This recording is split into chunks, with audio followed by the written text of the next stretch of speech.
Hi, എല്ലാവർക്കും Mallu serial റിവ്യൂയിലേക്ക് സ്വാഗതം. അപ്പോൾ നമുക്ക് ഇന്നത്തെ പത്രമാറ്റിൻ്റെ എപ്പിസോഡ് നോക്കി നോക്കാം കേട്ടോ. അപ്പോൾ നമ്മുടെ അബി ഇന്ന് ചാർജ് ഏറ്റെടുക്കാൻ പോവാണല്ലോ പുതിയ ബ്രാഞ്ചിൻ്റെ. അപ്പോൾ അബിയുടെ അമ്മ പറയുന്നുണ്ട്, ആദർശിൻ്റെ അമ്മയോട് പറയുന്നുണ്ട്, വൈകിട്ടായാലും അവന് ബ്രാഞ്ച് ഏൽപ്പിച്ചത് നന്നായി, എന്തായാലും അത് നന്നായി, അതിൻ്റെ ഗുണം ആദർശിന് തന്നെയാന്ന് പറയുന്നുണ്ട് കേട്ടോ.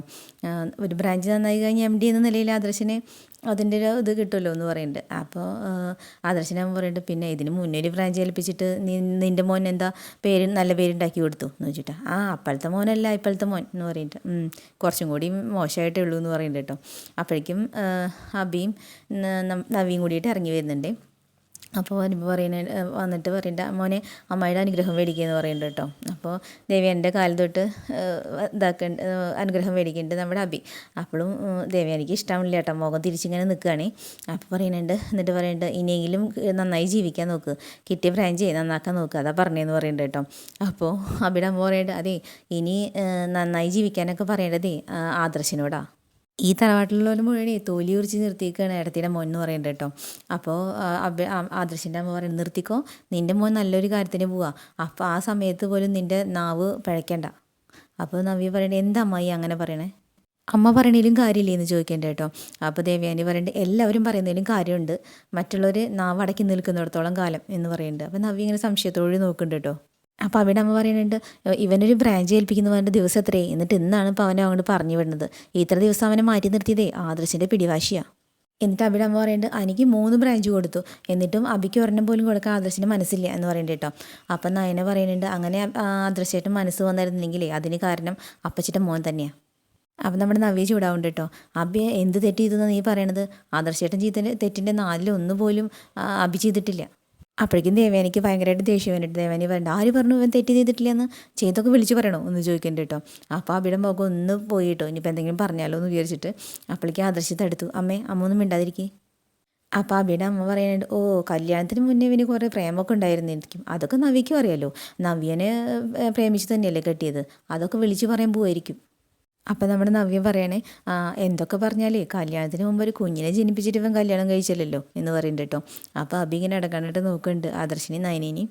അപ്പോഴേക്കും ആദർശ് പറയേണ്ട, അബി നീ ഒരു ബ്രാഞ്ചിൻ്റെ ചുമതല ഏറ്റെടുക്കാൻ പോവാ, ആ സമയത്ത് ഇങ്ങനത്തെ അനാവശ്യ സംസാരങ്ങളൊക്കെ ഒഴിവാക്കിയിട്ട് പോയി ജോലി ചെയ്യാൻ നോക്കുമെന്ന് പറയുന്നുണ്ട് കേട്ടോ.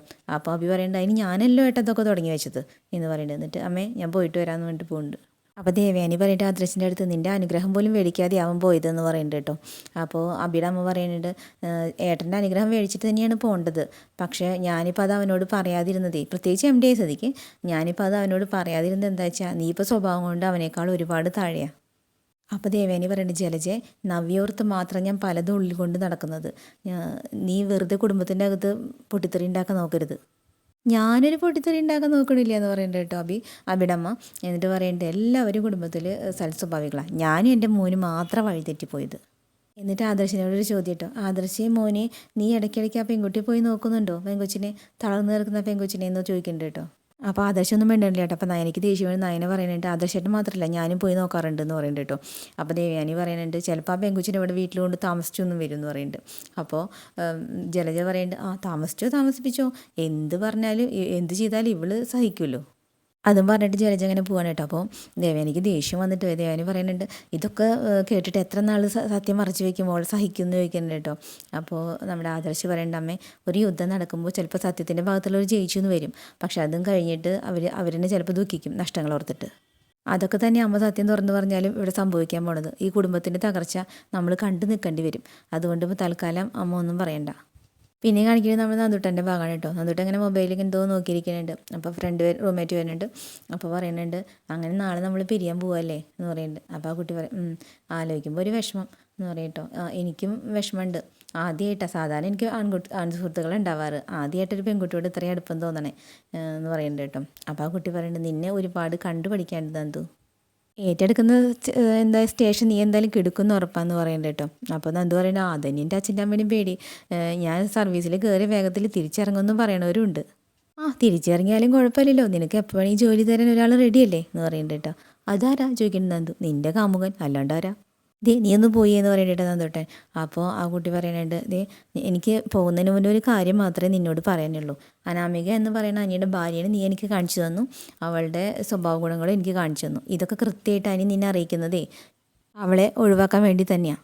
നീ ഒരിക്കലും അവനെ നിരാശപ്പെടുത്തി, ഇനിയെങ്കിലും നീ കുറച്ച് സീരിയസ് ആവുക എന്ന് പറയണ്ട കേട്ടോ. അപ്പോൾ നന്ദു ചോദിച്ചിട്ട് നീ എന്തൊക്കെയാണ് പറയണേ, അത് നടക്കാത്ത ബന്ധാ എന്ന് പറയണ്ട കേട്ടോ. അപ്പോൾ തുഷാര പറയേണ്ടത് ആര് പറഞ്ഞു നടക്കാത്ത ബന്ധാന്ന്, അത്രയ്ക്ക് ഇതാണെങ്കിൽ അനി ഇത്ര റിസ്ക് എടുത്ത് നിന്നെ ഇവിടെ വന്ന് കണ്ടിട്ട് പോവില്ല. നിൻ്റെ വീട്ടിലും അവൻ്റെ വീട്ടിലും ഇതൊക്കെ പ്രശ്നങ്ങളൊക്കെ തന്നെയാണ്, പക്ഷേ ഇതൊക്കെ അറിഞ്ഞു വെച്ചുകൊണ്ട് തന്നെയാണ് മൂർത്തി സാറിൻ്റെ കൊച്ചുമോൻ നിന്നെ ഫോളോ ചെയ്യുന്നത്. അപ്പം നന്ദുട്ടൻ പറയേണ്ട അവൻ്റെ മനസ്സിൽ പല സങ്കല്പങ്ങളുണ്ടാവും, പക്ഷേ ഞാൻ ഈ കുടുംബജീവിതത്തെ പറ്റിയൊന്നും ഞാൻ ചിന്തിക്കണില്ല. നമ്മൾ ഒരുപാട് ഉത്തരവാദിത്തമുള്ള ഒരു പ്രൊഫഷൻ ഏറ്റെടുത്തിരിക്കുന്നത്, അതിനോട് 100% നീതി പുലർത്തണം. അപ്പോൾ തുഷാര പറയണ്ട കേട്ടോ, ജോലിയോടുള്ള ആത്മാർത്ഥതയും മനുഷ്യന്മാരോടും കാണിക്കാം, പ്രത്യേകിച്ച് നമ്മളെ സ്നേഹിക്കുന്നവരോട്. അപ്പം നന്ദുട്ടൻ പറയേണ്ടത് ഇന്ന് രാത്രി എനിക്ക് നിൻ്റെ കൂടെ ചുറ്റി കറങ്ങണമെന്നുണ്ട്, വെറുതെ മൂഡ് കളയല്ലേ എന്ന് പറയുന്നത്, നമുക്കൊരു സിനിമയ്ക്ക് പോയാലോ ഒന്ന് ചോദിക്കേണ്ട കേട്ടോ. അപ്പോൾ തുഷാര പറഞ്ഞു എന്തിനാണ് 2-2.5 മണിക്കൂർ സിനിമയ്ക്ക് പോയി കാണുന്നത്, നമുക്ക് വല്ല ആ സമയം ബീച്ചിലോ പാർക്കിലോ പോയി സംസാരിച്ചിരിക്കാം എന്ന് പറയേണ്ട കേട്ടോ. അപ്പം നന്ദുട്ടൻ പറയും നീ പോയി റെഡി ആയിട്ട് വാ.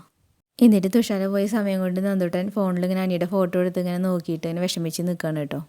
നയന അങ്ങനെ തുണി മടക്കിക്കൊണ്ടിരിക്കുകയായിരുന്നു കേട്ടോ. അപ്പോൾ നമ്മുടെ ആദർശ് വരുന്നുണ്ട്. അപ്പോൾ നയന പറയുന്നുണ്ട് നാളെ നന്ദു ട്രെയിനിങ് കഴിഞ്ഞ് തിരിച്ചു വരിക, അവൾക്ക് ഇവിടെ അടുത്തുള്ള സ്റ്റേഷൻ കിട്ടി നന്നായിരുന്നില്ലേ എന്ന് പറയുന്നുണ്ട് കേട്ടോ. അപ്പോൾ ആദർശ് പറയുന്നുണ്ട് നമുക്ക് നോക്കാം, ദേ മുത്തശ്ശൻ അധികം ആർക്കും വേണ്ടി റെക്കമെൻഡ് ചെയ്യാത്ത കൂട്ടത്തിലാണ്, പക്ഷെ നിനക്കും നിൻ്റെ കുടുംബത്തിനും വേണ്ടിയിട്ട് എന്തോ ആ സ്വഭാവത്തെ കുറച്ച് മാറ്റിയിട്ടുണ്ട്, മുത്തച്ഛന് ബുദ്ധിമുട്ടാവെങ്കിൽ വേണ്ട എന്ന് പറയുന്നുണ്ട് കേട്ടോ. ഞാൻ എന്തായാലും പറഞ്ഞു നോക്കാം, മുത്തച്ഛനൊരു ഫോൺ കോളിൻ്റെ കാര്യമല്ലേ ഉള്ളൂ, അവൾ കൺമുന്നിൽ തന്നെ നിൽക്കുന്നതാണ് നമുക്കും നല്ലത്. എന്നിട്ട് ആദർശ് പറഞ്ഞു എന്ന് വെച്ചാൽ എന്നും അതിന് കഴിയില്ല കേട്ടോ, 100% സത്യത സ്വന്തമായിട്ട് ജോലി ചെയ്യണമെന്ന് വെച്ചാൽ എന്തായാലും ട്രാൻസ്ഫർ ഉണ്ടാവും, പ്രത്യേകിച്ച് രാഷ്ട്രീയക്കാരെ പിണക്കുകയാണെങ്കിൽ പറയും വേണ്ട. അപ്പം നയന പറയണ്ട കേട്ടോ, ചിലതൊക്കെ കണ്ടില്ല കേട്ടില്ലെന്ന് അടിക്കാൻ ഞാൻ അവളോട് പറഞ്ഞിട്ടുണ്ട്, പക്ഷെ അതൊന്നും അവൾ കേൾക്കില്ല, സർവീസിൽ ഇരിക്കുന്നിടത്തോളം കാലം ആ കുപ്പായത്തിൻ്റെ മാന്യത കാക്കാൻ അവൾ എന്തായാലും ശ്രമിക്കും. അപ്പോൾ ആദർശ് പറഞ്ഞാൽ അതൊക്കെ പോട്ടെ, എന്തായാലും ഒരു ജോലിയായിട്ട് കല്യാണം എന്നാണ് നന്ദു പറഞ്ഞുകൊണ്ടിരുന്നത്, ഇപ്പോൾ ജോലിയായല്ലോ, അവൾക്കാണെങ്കിൽ 10-22 വയസ്സുമായി, ഇനി നല്ലൊരു ആലോചന കണ്ടുപിടിക്കണ്ടേ. അതന്നെ പ്രയാസം എന്ന് പറയുന്നുണ്ട് കേട്ടോ നയന. അപ്പം പറയുന്നുണ്ട് അവളുടെ ആദർശ് പറയും അവളുടെ കല്യാണം കഴിഞ്ഞ് കിട്ടിയിരുന്നെങ്കിൽ അനി അവളായിട്ട് അടുക്കും എന്നുള്ള ആ ടെൻഷൻ മാറി കിട്ടിയേനെ. ഇവിടെ ഇപ്പോൾ അവളെ കാണാതിരിക്കാനുള്ള പറ്റാത്തതുകൊണ്ടല്ലേ അവൻ അവിടെ ചെന്നിട്ട് ഇടിച്ചു കയറിയിട്ട് അവളെ കണ്ടതെന്ന് ചോദിക്കണ്ട കേട്ടോ. അപ്പം നയന പറയുന്നുണ്ട് അവളുടെ മനസ്സിലുണ്ട് അനിയുണ്ട് ആദർശേട്ടാ, പിന്നെ നമ്മളെ പേടിച്ചിട്ട് അവളൊന്നും പുറത്ത് കാണിക്കണില്ല എന്ന് മാത്രം. അന്ന് ട്രെയിനിങ് ക്യാമ്പിൽ നമ്മൾ ചെന്ന് ചെല്ലുമ്പോഴും അനിയെക്കുറിച്ച് ഓരോന്ന് പറയുമ്പോൾ അവളുടെ മുഖത്തുള്ള മാറ്റം ഞാൻ ശ്രദ്ധിച്ചതാ. അത് ഞാനും കണ്ടതാ, രണ്ടുപേരും പരസ്പരം കേൾക്കാൻ ഇഷ്ടപ്പെടുന്നുണ്ട്, അത് അവരുടെ മനസ്സും ഒന്നാണ്, പക്ഷെ നമ്മളത് വേർപ്പെടുത്തിയേ പറ്റൂ, അല്ലെങ്കിൽ ഈ വീട്ടിൽ അടിയുണ്ടാവും എന്നുള്ള കാര്യം ഉറപ്പാന്ന് പറയുന്നുണ്ട് കേട്ടോ. അപ്പം നയന പറയുന്നുണ്ട് നന്ദു അനിയും തമ്മിൽ ഒന്നിക്കണമെന്ന് ഞാൻ ഒരിക്കലും പറയില്ല, അതിനുവേണ്ടി വളഞ്ഞ വഴി സ്വീകരിക്കത്തുമില്ല, പക്ഷേ അനാമികയുടെ ഈ പോക്ക് ശരിയല്ല. എനിക്ക് നന്ദുവിനെ ഇഷ്ടമാണ്, പക്ഷെ അവർ തമ്മിൽ വഴിവിട്ട് ഒരു ബന്ധം ഉണ്ടായിട്ടില്ല, എന്നാൽ അതുപോലെയാണോ അനാമികയുടെ കാര്യം ചോദിക്കണ്ട കേട്ടോ നയന. അവൾ പരസ്യമായിട്ട് ആൺകുട്ടികളോട് ചുറ്റിത്തിരിയല്ലേ ചോദിക്കണ്ട കേട്ടോ. അപ്പോൾ നമ്മുടെ ആദർശ് പറയേണ്ട അനിയെ എനിക്ക് ശ്വാസിക്കാം തല്ലാം, പക്ഷേ അവളേനെ അത് പറ്റുമോ? ഈ ഒരു വിഷയത്തിൻ്റെ പേരിൽ അവളെ ഉപദേശിക്കാൻ ചെന്നപ്പോൾ അനിയനെ നന്നാക്കാൻ അവൾ പറഞ്ഞത്, പിന്നെ ഇപ്പം എന്ത് ചെയ്യാനാ? ഇനി പഴയതൊന്നും ആവർത്തിക്കാൻ എനിക്ക് താല്പര്യമില്ല, നല്ലൊരു കാര്യം പറയാതിരിക്കാൻ പറ്റില്ല. നിനക്കിപ്പോൾ തോന്നണില്ലേ അനിയും നന്ദും തമ്മിൽ ഒന്നിച്ച് നന്നായിരുന്നു എന്ന്? 3 പെൺമക്കളെ ഈ കുടുംബത്തിലേക്ക് വിട്ടു എന്ന് പറഞ്ഞിട്ട് ചിലർ അധിക്ഷേപിച്ചേക്കാം, പക്ഷേ എന്നാലും അതായിരുന്നു നല്ലത്. അങ്ങനെയാണെങ്കിൽ വീട്ടിനകത്ത് സമാധാനം ഉണ്ടായേനെ എന്ന് പറയേണ്ട കേട്ടോ ആദർശ്. ഈ സമയം നമ്മുടെ അബി എത്തിയിട്ടുണ്ട് കേട്ടോ, കസാരയിൽ ജനറൽ മാനേജറെ കസാരയിൽ അങ്ങനെ ഇരുന്നിട്ടുണ്ട്. എന്നിട്ട് ബോർഡ് എടുത്ത് നോക്കിയിട്ട് പറയുന്നുണ്ട് ജനറൽ മാനേജർ അഭിനന്ദ്. കൊള്ളാം, ഇനി അടുത്തത് ഈ കസേരയിൽ GMൻ്റെ കസേരയിൽ ഇരുന്നിട്ട് വേണം MD കസേര എന്നിങ്ങനെ പറയുന്നുണ്ട് കേട്ടോ. അതിനുശേഷം ആർക്ക് ഫോൺ വിളിച്ചിട്ട് പറയുന്നുണ്ട് കേട്ടോ എനിക്ക് സ്റ്റാഫുകളെ എല്ലാവരും ഒന്ന് കാണണം, ആദ്യം 2 ലേഡി സ്റ്റാഫിനോട് വരാൻ പറയൂ എന്ന് പറയുന്നുണ്ട് കേട്ടോ. എന്നിട്ട് അത് വെച്ചിട്ട് ഞെളിഞ്ഞിരുന്നിട്ട് ഇങ്ങനെ പറയുന്നുണ്ട് ഇവിടെ കാണാൻ ഭംഗിയില്ലാത്തവരൊക്കെ മാറ്റണം, ഇനിയിപ്പോൾ അതിനുള്ള അധികാരമൊക്കെ എനിക്കുണ്ടല്ലോ. എന്നിട്ട് നോക്കുമ്പോൾ 2 പേര് വരുന്നുണ്ട് കേട്ടോ. എന്നിട്ട് അവർ എക്സ്ക്യൂസ് മീ സാർ എന്ന് പറഞ്ഞിട്ട് അവിടെ നിൽക്കുന്നുണ്ട്. അപ്പോൾ ആ ബാഗ് ഒന്ന് നോക്കി എന്നിട്ട് വന്നിട്ട് പറയുന്നുണ്ട് അത്ര പോരാ, എന്താ ഇരിക്കൂ എന്ന് പറയുന്നുണ്ട് കേട്ടോ. എന്നിട്ട് എന്താ പേര് ചോദിക്കുമ്പോൾ ശ്രുതി ജസ്ന എന്നൊക്കെ പറയുന്നുണ്ട്. അപ്പോൾ അബി പറയുന്നുണ്ട് ഇന്ന് മുതൽ നിങ്ങൾ പുതിയൊരു ജോലിയിലേക്ക് പ്രവേശിക്കാൻ പോവാം, ഇവിടെ വന്നിട്ട് കുറേ ആയിട്ടുണ്ടായിരിക്കും, പക്ഷേ ഞാൻ ഇപ്പോൾ GM വന്നതുകൊണ്ട് ഇനി ഒക്കെ മാറും, എനിക്ക് എൻ്റേതായ ഒരു രീതിയുണ്ട്, അതിനനുസരിച്ച് പോകുന്നവർക്ക് മാത്രമേ ഇവിടെ നിലനിൽപ്പുള്ളൂ. MDക്ക് എല്ലാ കാര്യത്തിലും നോക്കി എത്താത്തതുകൊണ്ടാണ് എന്നെ ഇവിടെ ജോലി സഹായത്തിനായിട്ട് ഇവിടെ ഏൽപ്പിച്ചത്. MDക്ക് പിന്നെ എൻ്റെ ഉപദേശത്തിൻ്റെ ആവശ്യമുണ്ട്, അതുകൊണ്ടാണ് പെട്ടെന്ന് എനിക്കിവിടെ ചാർജ് എടുക്കേണ്ടി വന്നത്. എനിക്കിനി പല വേറെ ബ്രാഞ്ചിലും പോകേണ്ടിയൊക്കെ വരും, അപ്പോൾ എൻ്റെ നിർദ്ദേശങ്ങൾ പാലിക്കുന്നവർക്ക് മാത്രമേ ഇനി ഇവിടെ തുടരാൻ പറ്റൂ. അതിനിടയ്ക്ക് ഒരാൾ കയറി വരുന്നുണ്ട് കേട്ടോ. മേക്ക് മീൻസ് എന്ന് ചോദിക്കുമ്പോൾ ദേഷ്യം വേണ്ട അബിക്ക്, തന്നോട് ആരപ്പം ഇങ്ങോട്ട് കയറി വരാൻ പറഞ്ഞത് എന്ന് ചോദിക്കുന്നുണ്ട് കേട്ടോ. അപ്പോൾ ആളൊന്നും മിണ്ടാണ്ട് വന്നിട്ടൊരു കവർ അബിയെ ഏൽപ്പിക്കുകയാണ്.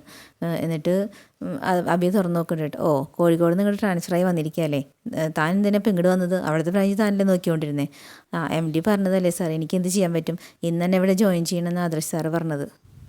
എന്നിട്ട് അവർ പറയുന്നുണ്ട് അദർശ് സാറ് പറഞ്ഞിരുന്നു സാറിന് കുറച്ച് പരിചയക്കുറവുണ്ട്, അപ്പോൾ ഇന്ന് തന്നെ ഇവിടെ ജോയിൻ ചെയ്യണം എന്ന് പറയുന്നുണ്ട്. അപ്പോൾ അബിക്ക് അത് ഇഷ്ടമായില്ല. അപ്പോൾ പറയുന്നുണ്ട് ഞാനാണ് ഇവിടുത്തെ ചെയ്യാമെന്ന് പറയുന്നുണ്ട്. അതറിയാം സാർ, പക്ഷേ എന്നെ ഏൽപ്പിച്ച ജോലി അതെനിക്ക് ചെയ്തേ പറ്റൂ. സാർ എന്ത് തീരുമാനം എടുത്താലും അതെൻ്റെ സമ്മതം ഉണ്ടെങ്കിലേ നടപ്പിലാവൂ. അപ്പോൾ അബി ചാടി എണിച്ചിട്ട് ചോദിക്കുന്നുണ്ട് അതെങ്ങനെ ശരിയാവും, ഒരു ബ്രാഞ്ചിൽ 2 GM വേണോ എന്ന് പറഞ്ഞിട്ടോ. അപ്പോൾ അദ്ദേഹം പറയുന്നുണ്ട് സാർ എനിക്ക് GMൻ്റെ പോസ്റ്റ് അല്ല, പിന്നെ എന്നെ വെളുപ്പിച്ച കാര്യം ഞാൻ സാറിനോട് പറഞ്ഞു എന്ന് മാത്രം. സാറിന് എന്തെങ്കിലും സംശയം ഉണ്ടെങ്കിൽ MD വിളിച്ച് ചോദിക്കാം, അല്ലെങ്കിൽ മൂത്ത് സാറിനെ വിളിക്കാം. ഇവിടുത്തെ എല്ലാ കാര്യങ്ങളിലും എൻ്റെ ഒരു ശ്രദ്ധ വേണമെന്നാണ് അവർ പറഞ്ഞത്. അതുകൊണ്ട് സാർ എന്ത് തീരുമാനം എടുത്താലും അത് ഞാൻ അറിഞ്ഞിരിക്കണം. ബാക്കിയൊക്കെ ഞാൻ പറഞ്ഞല്ലോ, സാറിന് വേണമെങ്കിൽ ആദർശ് സാറിനോട് ചോദിക്കാം എന്ന് പറഞ്ഞിട്ട് അദ്ദേഹം പോയിട്ടോ. അപ്പോൾ 2 പെൺകുട്ടികൾ വന്ന് അവർ ചിരിച്ചു കേട്ടോ. എന്നിട്ട് വേഗം അറിയാത്ത പോലെ ഇരുന്നു. അപ്പോൾ അബി ചിരിച്ചോ നീയൊക്കെ? ഇല്ല സാർ എന്ന് പറയുന്നുണ്ട് കേട്ടോ. എനിക്കതുപോലെ തോന്നി, കളിയാക്കല്ലേ, ഞങ്ങൾ കളിയാക്കിയില്ലേ സാർ എന്ന് പറയുന്നുണ്ട് കേട്ടോ.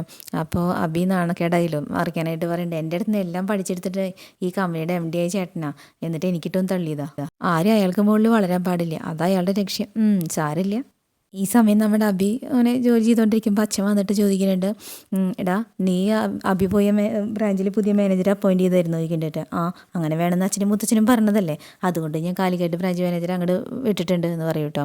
അവൻ നിന്നെ വിളിച്ചായിരുന്നോ ചോദിക്കുന്നുണ്ട്. ഇല്ല. അച്ഛനെ വിളിച്ചോ? വിളിച്ചു. അവനൊരു ബ്രാഞ്ചിൽ നോക്കാനുള്ള കഴിവും പ്രാപ്തിയൊക്കെ ഉണ്ടെന്ന് അവൻ പറയണത്. അവന് അവിടെ ഒരാളെ നിയമിച്ചതേ അവന് ഇഷ്ടപ്പെട്ടിട്ടില്ല. അപ്പോൾ ആദർശ് പറയുന്നുണ്ട് കേട്ടോ, അവനിപ്പോൾ ഇഷ്ടപ്പെട്ടാലില്ലെങ്കിലും അവൻ നോക്കണ ബ്രാഞ്ചിൽ ഒരാളെ വെച്ചേ പറ്റൂ, അല്ലെങ്കിൽ അവിടെ തിരിമറി നടക്കാനുള്ള സാധ്യത കൂടുതലാണ്. നന്നായി ആ ബ്രാഞ്ചിൽ നോക്കി തന്നെ അവന് ശമ്പളവും ഇൻസെൻറ്റീവും ഒക്കെ കിട്ടും. പിന്നെ നമ്മുടെ കുടുംബത്തിൽ ആരും ചിലവിന് കൊടുക്കേണ്ട കാര്യമൊന്നുമില്ലല്ലോ. എന്നാലും അവൻ്റെ സ്വഭാവത്തിൽ മാറ്റം വരുത്തില്ല അച്ഛാ എന്ന് പറയുന്നുണ്ട് കേട്ടോ ആദർശ്. അപ്പോൾ അച്ഛൻ പറയുന്നുണ്ട് എന്തായാലും നീ മുത്തച്ഛൻ്റെ സംഭവത്തോടെ എല്ലാം ചെയ്തത് നല്ലതാണ്. അവിടെ ഒരു മാനേജർ വേണ്ടെന്ന് ഞാൻ പറയില്ല, പക്ഷേ നീ അപ്പോയിൻറ്റ് ചെയ്തിരിക്കുന്ന മാനേജരും അവനും തമ്മിൽ യാതൊരു ക്ലാഷും ഉണ്ടാവരുത്. അങ്ങനെ ക്ലാഷ് ഉണ്ടായി കഴിഞ്ഞാൽ മാനേജർ അവിടെ തന്നെ കാണും, അവൻ പുറത്തു പോകും. അവനിപ്പോൾ ഇതെന്താണെന്നറിയോ, ഈ കോംപ്ലക്സ് മൊത്തം എന്താ വെച്ചാൽ എനിക്ക് 3 ബ്രാഞ്ച് കൊടുത്തതിൻ്റെ. അതുപോലെ തന്നെ ഞാൻ ഈ കസേരയിൽ തുടരുന്നതിന് അവന് നല്ല അമർഷമുണ്ട്. ഇപ്പോൾ നമ്മുടെ കുടുംബത്തിൽ തെറ്റിയതിപ്പോൾ ഞാനാണല്ലോ. അപ്പോൾ അച്ഛൻ പറയുന്നുണ്ട് കേട്ടോ, അവൻ ചെയ്ത തെറ്റ് മുഴുവൻ വിളിച്ചു പറഞ്ഞിട്ടേ അവനെ കുടുംബത്തിൽ പുറത്താക്കുക വേണ്ടത്. പിന്നെ അതൊരു പെങ്കൊച്ചിൻ്റെയും അതിൻ്റെ കുട്ടിയുടെയും കാര്യം ആലോചിച്ചിട്ടാണ്. അങ്ങനെ ഒരു തെറ്റിയത് ഒരു ഇതേ അവനില്ല. പിന്നെ അവൻ്റെ പരാതിക്കൊന്നും ചെവി കൊടുക്കേണ്ട കാര്യം നമുക്കില്ല. ഇതിപ്പോൾ അവൻ്റെ ഭാര്യം തൃപ്തിപ്പെടുത്താനായിട്ട് നമ്മളൊരു ബ്രാഞ്ച് ഏൽപ്പിച്ചു. ആ ക്യാബിനിൽ അവൻ അവിടെ ഇരിക്കാം. അതിനപ്പുറം ഒരു ഉത്തരവാദിത്തം ഏറ്റെടുക്കേണ്ട കാര്യം അവനില്ല. അപ്പം അച്ഛൻ പറയുന്നുണ്ട് അങ്ങനെ തന്നെ പോയാൽ മതി. അവൻ വിളിക്കുമ്പോൾ ഇനി ഞാൻ കുറച്ചുകൂടി സ്ട്രിക്റ്റായിട്ട് സംസാരിക്കാം എന്ന് പറഞ്ഞിട്ട് അച്ഛൻ പോയി.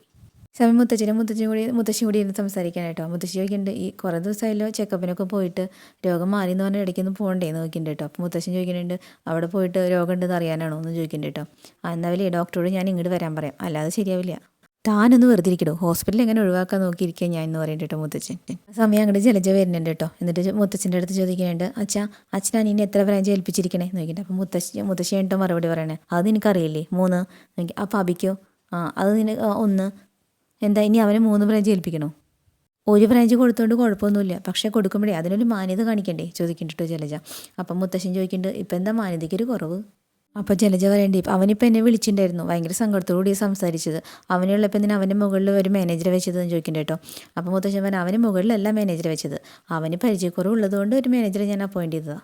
അനി നോക്കണേ 3 ബ്രാഞ്ചിൽ മാനേജറെ വെച്ചിട്ടുണ്ട്. പിന്നെ ആദർശിന് അതിൻ്റെ ആവശ്യമില്ല, അവനൊരു ക്യാബിനിൽ ഇരുന്നിട്ട് മുഴുവൻ നിയന്ത്രിക്കാൻ അറിയാം. അതുപോലെയല്ല അബിയുടെയും അനിയുടെയും കാര്യം, അതുകൊണ്ടാണ് മാനേജറെ വെച്ചിരിക്കുന്നത്. അപ്പോൾ ജലജ ചോദിക്കുന്നത് എന്നാൽ പിന്നെ ആ മാനേജറെ തന്നെ ബ്രാഞ്ച് ഏൽപ്പിച്ചാൽ മതിയായിരുന്നില്ലേ? അപ്പം മുത്തച്ഛൻ പറയുന്നത് നിനക്കും നിൻ്റെ മോന് അങ്ങനെ ആഗ്രഹം ഉണ്ടെങ്കിൽ അങ്ങനെ തന്നെ ചെയ്യാം എന്ന് പറയുന്നുണ്ട് കേട്ടോ. അപ്പം ജലജൊന്നും മിണ്ടാതൊക്കെ ഉണ്ട്. അപ്പം മുത്തശ്ശി ചോദിക്കുന്നുണ്ട് എന്താ നീ ഒന്നും പറയാത്തേ? അപ്പം ജലജ പറയും എനിക്കറിയാം അമ്മേ, എനിക്ക് എൻ്റെ മോന് ഇവിടെ ഒരു സ്ഥാനവും ഇല്ല എന്ന് പറയുന്നുണ്ട് കേട്ടോ. അപ്പം മുത്തച്ഛൻ പറയും ഇതുവരെ അങ്ങനെ ഒരു സ്ഥാനം ഇല്ലാതിരുന്നിട്ടില്ല, ഇനിയിപ്പോൾ നീയും നിൻ്റെ മോനും കൂടി അതില്ലാതെയൊക്കെ ഇരുന്നാൽ മതി. എന്നിട്ട് പറയണ്ടേ ഈ വീട്ടിലെല്ലാവർക്കും തുല്യ നിധിയൊന്നല്ല കിട്ടണതെന്ന് പറയുന്നുണ്ട് കേട്ടോ. അപ്പം മുത്തച്ഛൻ പറയണ്ടേ ഈ വീട്ടിലെല്ലാവർക്കും ആർക്കൊക്കെ എന്തൊക്കെ കൊടുക്കണമെന്ന് എനിക്ക് നന്നായിട്ട് അറിയാം, അതനുസരിച്ച് തന്നെ കൊടുത്തോണ്ടിരിക്കുന്നതും. ഇനിയിപ്പോൾ അതിന് മുകളിൽ ആരും ഒന്നും പിടിച്ചു വാങ്ങാൻ ശ്രമിക്കണ്ട. അപ്പോൾ ജലജ പറയണ്ട ആദർശം ഒരു ക്യാബിനിൽ ഇരുന്ന് എല്ലാം നിയന്ത്രിക്കും പോലും, അവനെ എന്തൊക്കെ നിയന്ത്രിക്കണമെന്ന് എല്ലാവരും കണ്ടതല്ലേ എന്ന് പറയുന്നുണ്ട് കേട്ടോ. അപ്പം മുത്തച്ഛന് ദേഷ്യം വന്നിട്ട് നോക്കുന്നുണ്ട് മുത്തച്ഛി പറയുന്നത് ജലജ നീ നിൻ്റെ പാട് നോക്കിപ്പോ, വെറുതെ നിൻ്റെ അച്ഛൻ്റെ വായിലിരിക്കുന്നത് കേൾക്കണ്ടെങ്കിൽ എന്ന് പറയുന്നുണ്ട് കേട്ടോ. അപ്പോൾ ജലജ പറയും ഞാനും നവ്യൊക്കെ വന്ന് നിയന്ത്രിച്ചപ്പോൾ വെറുതെ പേരിന് അവനൊരു ബ്രാഞ്ച് കൊടുത്തു, അല്ലാതെ അതുകൊണ്ട് അവനൊരു പ്രയോജനം ഇല്ല എന്ന് പറയുന്നുണ്ട് കേട്ടോ. അപ്പം മുത്തച്ഛൻ പറയുന്നുണ്ട് അതുകൊണ്ട് പ്രയോജനം ആക്കേണ്ടത് നിൻ്റെ മോനാ, അവനിപ്പം നല്ല ശമ്പളമുണ്ട്, പിന്നെ ആ ബ്രാഞ്ച് നന്നായി പോയി കഴിഞ്ഞാൽ വർഷം അവന് നല്ല ഇൻസെൻറ്റീവും കിട്ടും. അതൊക്കെയാണ് അവൻ ഉണ്ടാക്കേണ്ട നേട്ടങ്ങൾ, അതിനാണ് അവൻ പരിശ്രമിക്കേണ്ടത്. ഇപ്പോൾ കോഴിക്കോട് നിന്ന് ഒരു മാനേജർ വന്നിട്ടുണ്ട്, നല്ല എക്സ്പീരിയൻസ് ഉള്ള ഒരാളാണ്. അപ്പോൾ അങ്ങനെ ഒരാളെ കിട്ടുമ്പോൾ അയാളിൽ നിന്ന് കാര്യങ്ങൾ പഠിക്കുക, അയാളെ യൂട്ടിലൈസ് ചെയ്യാണ് വേണ്ടത്, അല്ലാതെ വിമർശിച്ചുകൊണ്ട് ഇങ്ങോട്ട് വരികയല്ല എന്ന് പറയുന്നുണ്ട് കേട്ടോ. അപ്പോൾ ജലജ പറയുന്നുണ്ട് ഇനി ഞാനൊന്നും പറയണില്ല, പറഞ്ഞാൽ കൂടി പോകും. അപ്പം മുത്തച്ഛൻ ദേഷ്യം വന്നിട്ട് പറയുന്നത് കൂടി പോയാൽ നീ പുറത്ത് പോകും, അത്രയേ ഉള്ളൂ എന്ന് പറഞ്ഞിട്ട് ദേഷ്യപ്പെട്ട് നോക്കി നിൽക്കുന്നുണ്ട് കേട്ടോ. അപ്പോൾ അങ്ങനെയാണ് നമ്മുടെ പത്രമാറ്റിൻ്റെ ഇന്നത്തെ എപ്പിസോഡ് അവസാനിച്ചിട്ടുള്ളത് കേട്ടോ. അപ്പോൾ നാളത്തെ എപ്പിസോഡായിട്ട് വീണ്ടും വരാം. Okay, by.